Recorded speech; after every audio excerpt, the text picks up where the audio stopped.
Assalamualaikum warahmatullahi wabarakatuh. Saya Rofatul Hikmah. Di sini saya akan menjawab tentang soal-soal UTS yang telah diberikan.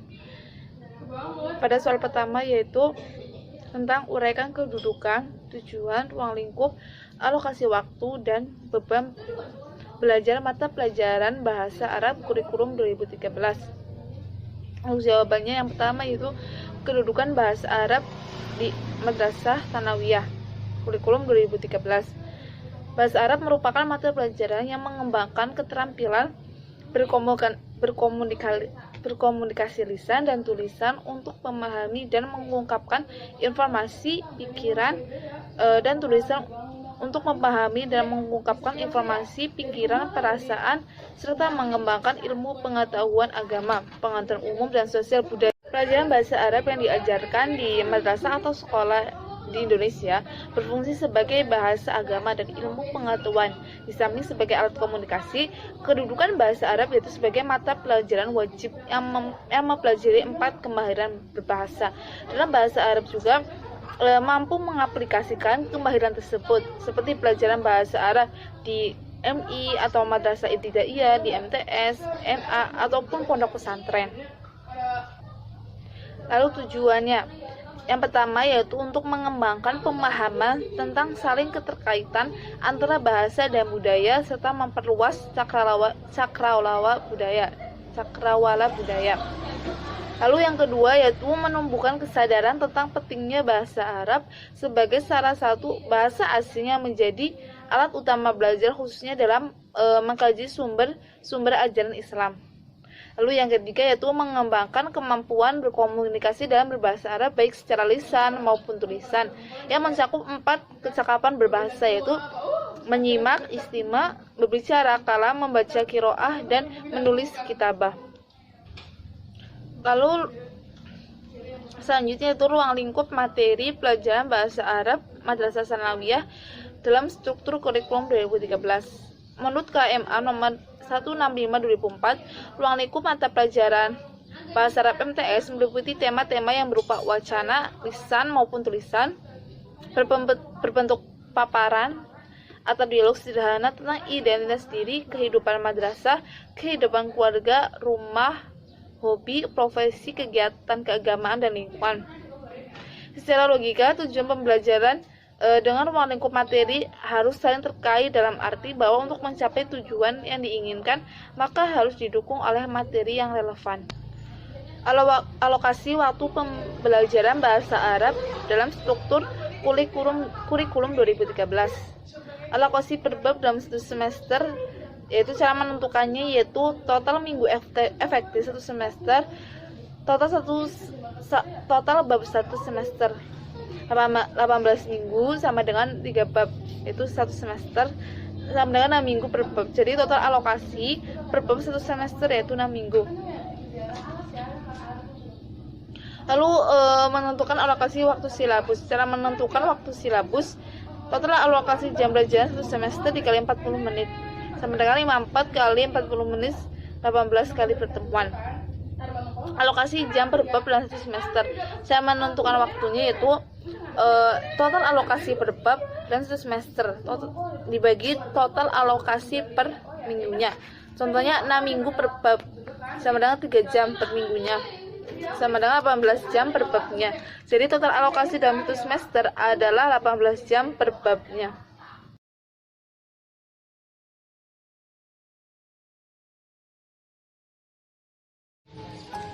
Di sini ada kompetensi inti dan kompetensi dasar. Kompetensi intinya yaitu yang pertama menghargai dan menghayati agama yang dianutnya. Yang kedua menunjukkan perilaku jujur, disiplin, tanggung jawab, peduli, toleran, gotong royong, santun, percaya di dalam berinteraksi secara efektif dengan lingkungan sosial, dan aman juga dalam jangkauan pergaulan dan kebudayaannya. Lalu 3, memahami dan menerapkan pengetahuan faktual, konseptual, dan prosedural berdasarkan rasa ingin tahunya tentang ilmu pengetahuan, teknologi, seni, dan budaya berkaitan dengan fenomena dan kejadian tampak mata.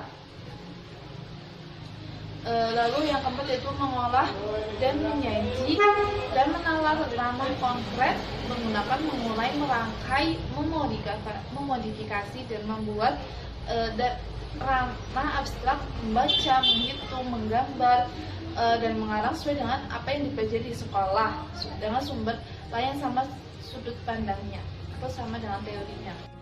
Lalu ada kompetensi dasarnya. Kompetensi dasarnya yaitu memahami fungsi sosial, struktur, teks dan unsur kebahasaan, kayak bunyi, makna dan gramatikanya dalam teks dari teks sederhana yang berkaitan dengan ta'aruf ini. Ya. Lalu melibatkan tindak tutur kata, memperkenalkan diri atau menanyakan asal daerah atau negara kepada orang lain secara interaksi. Lalu menganalisis gagasan dari teks sederhana yang berkaitan dengan tema ta'aruf dengan memperhatikan bentuk makna dan fungsi dari susunan gramatikal kayak mubtada, yaitu berarti dhamir mufrad sama dan khobar. Nah, kompetensi intinya yaitu mendemonstrasikan tindak tutur, memperkenalkan diri dan orang lain, menanyakan asal negara, daerah dengan menggunakan kata tanya, yaitu min, hal, aina, baik secara lisan maupun tulisan. Lalu menyajikan hasil analisis gagasan dari teks sederhana yang berkaitan dengan tema ta'aruf dengan memperhatikan bentuk makna dan fungsi susunan gramatikal, yaitu al-mubtada, yaitu dhamir mufrad dan khobarnya. Lalu siswa diharapkan memiliki pengetahuan tentang keterampilan dalam memahami fungsi sosial dan struktur teks dan unsur kebahasaan kayak bunyi, makna dan gramatikal dari teks sederhana dengan tema ta'aruf yang melibatkan tindak tutur, memperkenalkan diri dan orang lain, menanyakan asal daerah atau negara, yaitu dengan kalimat tanya, hal, aina, ma, ya, dan lainnya. Lalu sudah juga memiliki pengetahuan dan keterampilan di menganalisis dan menyajikan gagasan dari teks sederhana yang berkaitan dengan tema ta'aruf dengan memperhatikan bentuk makna fungsi dari susunan mubtada, khobar, yaitu dhamir mufrad dan khobarnya. Di bab at-ta'aruf ini mempunyai 5 pembahasan, yaitu yang pertama mufradat, yaitu kosakata, ya, yang pasti kosakata untuk mengenalkan siswa tentang materi-materi yang akan dituturkannya, itu dengan mufradat. Yang kedua ada nusus, yaitu atau teks, ya, berbentuk teks atau cerita. Lalu ada al-hiwar, percakapan, dan at-tarkib, yaitu susunan. Di sini saya akan menggunakan isim isyarah, yaitu atau kata tunjuk, ya. Lalu ada al-istima, yaitu mendengarkan. Di al-mufradat ini saya mencantumkan, ya, atau memaparkan, itu ada assalamualaikum dengan jawab waalaikumsalam. Lalu ada sobahul khair atau sobahul khair yang berarti selamat pagi artinya, dan dijawab dengan sobahul nur, yang artinya selamat pagi juga. Lalu masaul khair selamat sore, dijawab juga dengan masaul nur selamat sore juga. Lalu naruka sa'id selamat siang, dijawab dengan naruka sa'id selamat siang juga. Sa'idun mubarak, maaf salah. Tadi naruka sa'id dijawab dengan sa'idun mubarak, selamat siang juga. Lalu lailatuka sa'ida, selamat malam, dijawab dengan lailatuka sa'idun mubarak. Nah, sa'idun mubarak, selamat malam juga. Ahlan wa sahlan, selamat datang, dijawab dengan ahlan bik, selamat datang juga. Raja, kaifa haluk, bagaimana kabarmu, dijawab dengan alhamdulillah bil khair, ya, saya baik-baik juga. Mas muka, siapa namamu, ya, ismi saya Rafatul Hikmah.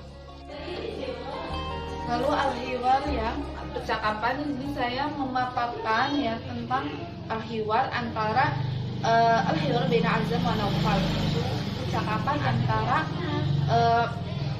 Azam dan Naufal. Ini bisa dilihat secara langsung, ya, di samping sini, ya, ada percakapan Azam dan Naufal yang saya bacakan. Azam, assalamualaikum, Naufal, waalaikumsalam. نقال عزم أهلا وسهلا نقال أهلا بك عزم اسمي عزم yang big Nopal ismi Nopal Azam kan ma'aruf lalu Nopal menjawab alhamdulillah bil khair wa an Azam menjawab alhamdulillah bil khair lalu Nopal bertanya lagi min aina anta ya Azam menjawab ana min Malang Jawa Syarqiyah min aina anta ya Nopal menjawab ana min Bogor Jawa Gharbiyah. Lalu Azam hada akhi ismu Muhammad huwa mudarrisun huwa min Samarinda. Lalu dijawab lagi Nopal Azam masalah yang Ahmad. Tarkib di sini yaitu dengan isim isyarah atau kata tunjuk. Yang kita ketahui kata tunjuk itu ada dua, itu yang berupa mudzakkar dan berupa muannas. Mudzakkar itu yaitu untuk hada dan dzalika, lalu muannasnya untuk hadi tilka. Apa sih perbedaannya hada dan hadi, dzalika dan tilka? Yaitu perbedaannya itu hada dan hadi itu untuk kalimat tunjuk yang dekat, sedangkan dzalika tilka itu kata tunjuk untuk yang jauh. Ya. Contohnya yaitu di sini ada hada Azam. Ini Azam. Ya, kita ketahui Azam itu adalah laki-laki atau mudzakkar, berarti menggunakan kata tunjuk hada. Lalu dzalika shadiqi, itu sahabatku. Ya, di sini juga shadiqi itu berupa mudzakkar, berarti menggunakan dzalika. Lalu untuk muannasnya ada contoh hadihi hilyatun. Ya, di sini tandanya muannas kan bisa juga dengan tamar putoh. Ya, di sini ada tamar putoh. Ya, berarti muannas dengan hadihi, ya, kata tunjuknya. Lalu tilka tholibatun. Ya, kita yang ketahui juga tholibatun menggunakan tamar putoh, yaitu cirinya muannas yang berarti menjadi tilka tholibatun.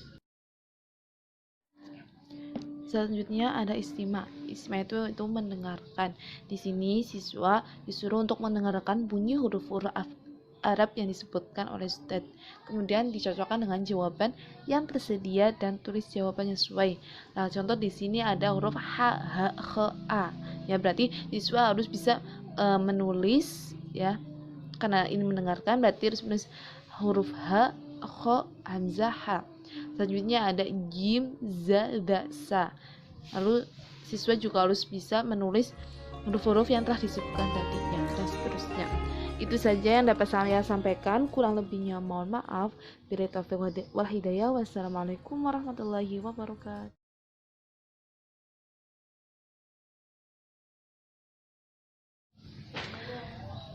Ya, pertama kita menjelaskan tentang pengertian indikator pencapaian kompetensi. Nah, indikator yaitu petunjuk atau tanda-tanda yang tampak, sedangkan kompetensi pencapaian ialah telah atau sesuatu yang telah dikuasai.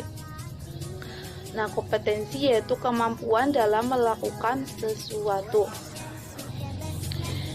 Sedangkan IPK ialah penanda pencapaian kompetensi dasar yang ditandai oleh perubahan perilaku yang dapat diukur yang mencangkup sikap, pengetahuan, dan keterampilan.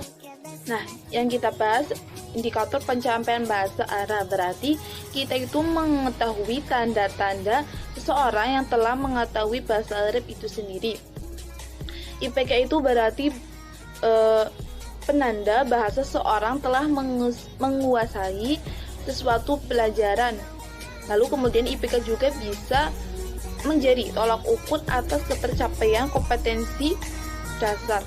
Nah, di setiap pelajaran itu kan memiliki kompetensi dasar masing-masing. IP-nya menjadi tolak ukur bahwa kompetensi dasar itu telah tercapai. IP juga kadang menggunakan kata kerja operasional atau KKO di dalam susunannya. Ya, lanjut. Fungsi IPK ya di sini yang pertama yaitu menjabarkan kompetensi dasar ke dalam unit-unit kompetensi yang lebih rinci.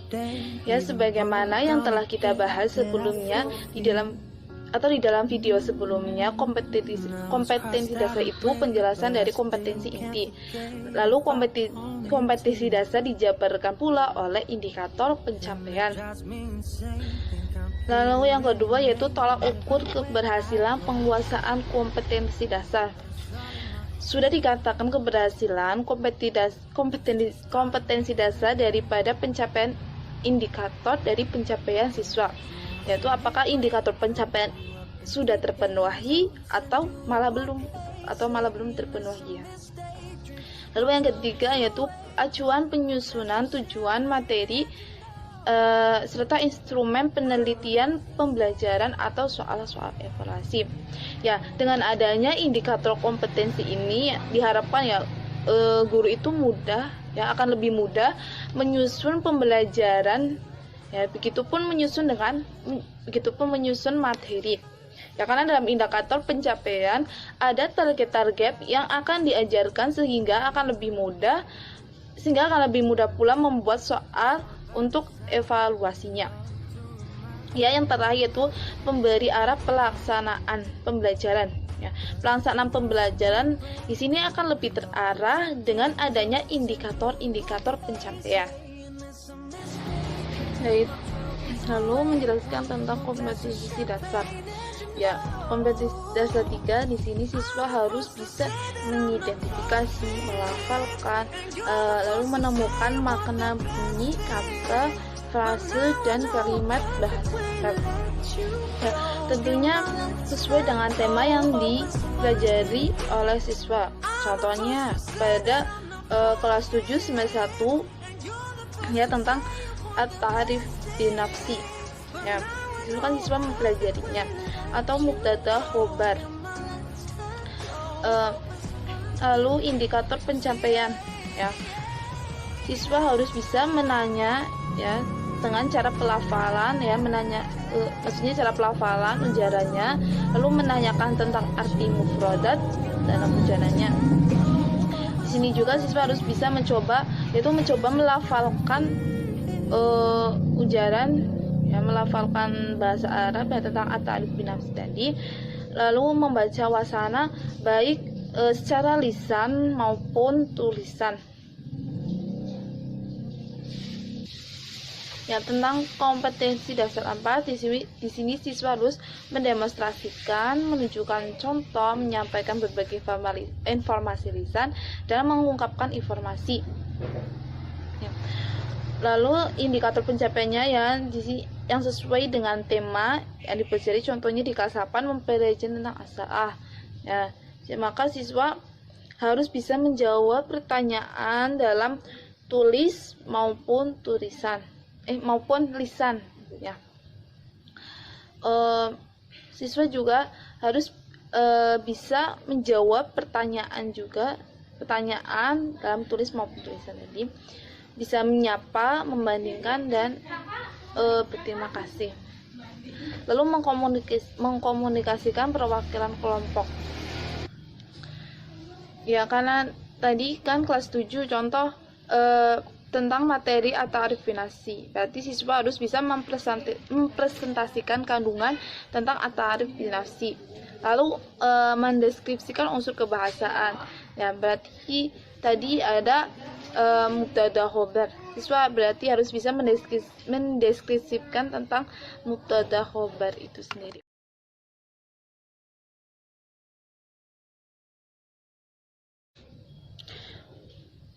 Lalu yang akan tampak atau yang akan diperoleh setelah siswa mempelajari tema at-ta'aruf ini, yaitu yang pertama, siswa dapat mengetahui mufradat tentang tema at-ta'aruf ini. Lalu yang kedua, siswa juga dapat memperkenalkan diri dan temannya dengan menggunakan kalimat tanya dalam bahasa Arab, baik secara lisan maupun secara tulisan. Lalu yang ketiga, siswa dapat mengetahui gagasan dari sebuah teks dengan tema at-ta'aruf. Lalu yang keempat, siswa juga dapat menentukan gagasan dari sebuah teks atau paragraf tentang tema ta'aruf ini.